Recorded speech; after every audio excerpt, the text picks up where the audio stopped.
shirkan oo labadii casho u dambeysay uga socday jaamacadaha Golis faracyada kala duwan ee dalka magaalada Burco ee xarunta gobolka Togdheer ayaa ahaa mid lagu diyaarinayay qorshaha 5 sano ee soo socda lagu hagayo jaamacadahaasi. kulankan ay goobjoog ka ahaayeen madaxda 7 farac ee jaamacadaha Golis ayaa muddadii u socday waxa lagu hindisay qorshaha lagu hagi doono jaamacadaha Golis 5 sano ee soo socota. xiritaanka shirkaasi ayaa waxa ka soo qayb galay maamulka gobolka Togdheer iyo madaxda wasaaradda waxbarashada ee gobolka Togdheer. gudoomiyaha jaamacadaha Golis Dr. Cabdi Xuseen Gaas iyo gudoomiyaha jaamacadda Golis faraceeda Burco Cabdixakiin Maxamed Cabdilaahi oo furitaanka kulankaasi ka hadlay ayaa sheegay in jaamacadaha Golis ay ku dadaalayaan sidii ay u tayeyn lahaayeen waxbarashada ay bixiyaan.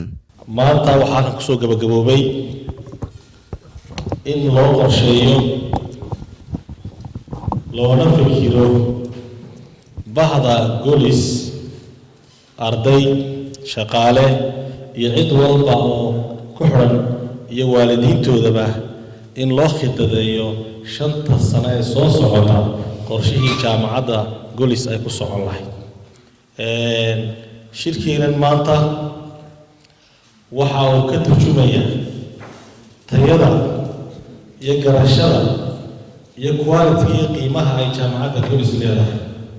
waa jaamacadda kaliya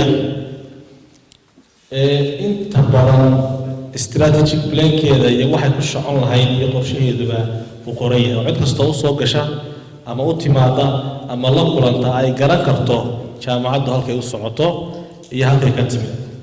waxaan rajaynayaa inaynu qorshayaashii iyo qorshihii aynu samaynay aynu sidooda u fulin doono. waxyaabihii challenge ama comment loo baahdana dib laysi maartay xiriirka deemataqana la xoojin doono. dhaweynaynaa waxaanu dhamaanteedu maanta aan ku heshiinay inaan strategic plan-ka higsigaas inaanu sida kii hore u hirgelinay 5 sano soo socda hirgelino iyo curriculum-kii manhajkii la dhigayna inaanu aad uga sii shaqeyno oo nu midayno sidii loo dhigayay macallimiinta iyadoodii wixii oo dhan aanu ka wada shaqeyno anagoo ka faa'iideysanayna casrigan aynu joogno ee digital age maanta aan loo baahnayn inaan laascaanood baceer gaaba jooga inagoo Hargeysa joognaa ama Burco aanu shirarka wada yeelan karno.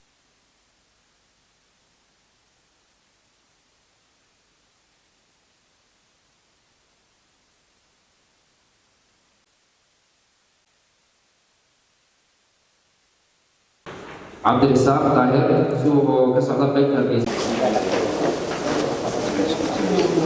gudoomiye ku-xigeenka gobolka Togdheer Maxamed Cabdilaahi Ibraahim Nafaqo iyo gudoomiyaha wasaaradda waxbarashada ee gobolka Togdheer oo gabagabadii kulankaasi ka hadlay ayaa madaxda jaamacadda Golis ku amaanay qorshayaasha kala duwan iyo adaafta dheer ee diyaarisay. ana waxaan rajaynayaa dalka oo dhan maadaama ka socotaan inay saas oo kale ay tahay Golis isku mid tahay.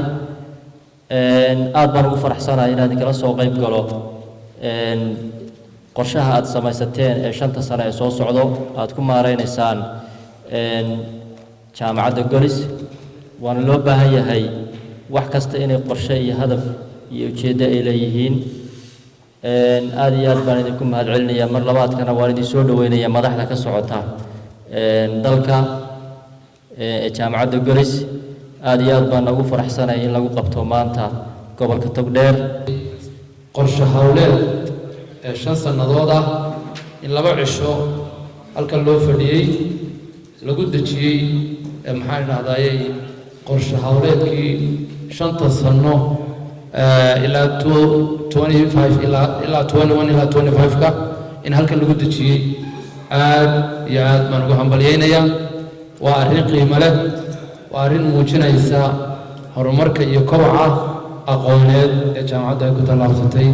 haddaba qorshayaashan maxay ku soo kordhinayaan jaamacadaha Golis? waxaan wax ka weydiiyay gudoomiyaha jaamacadda Golis faraceeda Burco. gashadaanu sanadkan soo socda qorsheyn waxa kamid ah in sare loo qaado research centerska jaamacadaha cilmi baaristan horumar ka sameeyno quality-ga xagga maartay dhigista iyo mataqaanaa kor u qaadista tababarada iyo macallimiinta mataqaanaa tababarada kor loo qaado. waxa kaloo kamid ah in laabka iyo muxuu ahaa isbitaalada ay jaamacaddu yeelanayso iyo meelaha goobaha ardayda lagu tababarayo inaan ka dhigno goobo aan anagu leenahay oo markaa maartay kor mataqaanaa oo standard sare leh quality-da aad u sareeyo.